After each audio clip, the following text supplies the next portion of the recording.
Good evening. Good evening. Good. Thank you. Perfumes എന്തെങ്കിലും അതെ, ഞാൻ പെർഫ്യൂം നോക്കുന്നുണ്ട്. ഗിഫ്റ്റ് ചെയ്യാനാണ്. അതെ. എന്തെങ്കിലും ബ്രാൻഡ്സ് ഉണ്ടോ? അങ്ങനെ പെർട്ടിക്കുലർ ഒരു ലക്ഷറി പ്രീമിയം റേഞ്ചിലാണ് നോക്കുന്നത്. അപ്പോൾ നിങ്ങൾ സജസ്റ്റ് ചെയ്യുകയാണെങ്കിൽ നന്നായിരുന്നു. ഞാൻ കാണിച്ചു തരാം. ഓക്കെ.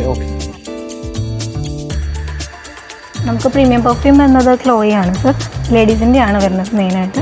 ഗിഫ്റ്റ് ചെയ്യാനൊക്കെ ചൂസ് ചെയ്യുന്നൊരു ബ്രാൻഡാണ്. ഞാൻ ട്രൈ ചെയ്ത് തരാം. ഫ്രൂട്ടി ഫ്ലേവറാണ് ഇതിൻ്റെ സ്മെല്ല് വരാം. സർ ഇതൊന്ന് ജസ്റ്റ് ഒന്ന് സ്മെല്ല് ചെയ്ത് നോക്കുക. നമ്മൾ നോക്കിയത് ഫ്രൂട്ടി ആയിരുന്നു. അപ്പോൾ ഫ്ലോറലിൻ്റെ സ്മെല്ലുണ്ട്. അപ്പോൾ സാറിന് വേണമെങ്കിൽ വേറൊരു ബ്രാൻഡ് ഉണ്ട് വേഴ്സാച്ചി. അപ്പോൾ അത് വേണമെങ്കിൽ ഒന്ന് ട്രൈ ചെയ്ത് തരാം. അതിന് മുന്നേ സാർ ഈ കോഫി ബീൻസ് ഒന്ന് ജസ്റ്റ് സ്മെല്ല്. ഇത് നമുക്ക് അതിൻ്റെ നേരത്തെ അടിച്ച പെർഫ്യൂമിൻ്റെ സ്മെല്ല് മാറി ഇതിൻ്റെ എക്സാക്ട് സ്മെല്ല് ജസ്റ്റ് സ്മെല്ല് ചെയ്താണ്. നല്ല മൂവിംഗ് ഉള്ള ബ്രാൻഡ്. ഇത് പ്രീമിയം ബ്രാൻഡ് തന്നെയാണ്. ഇറ്റലിയാണ് മേഡ് ചെയ്യുന്നത്.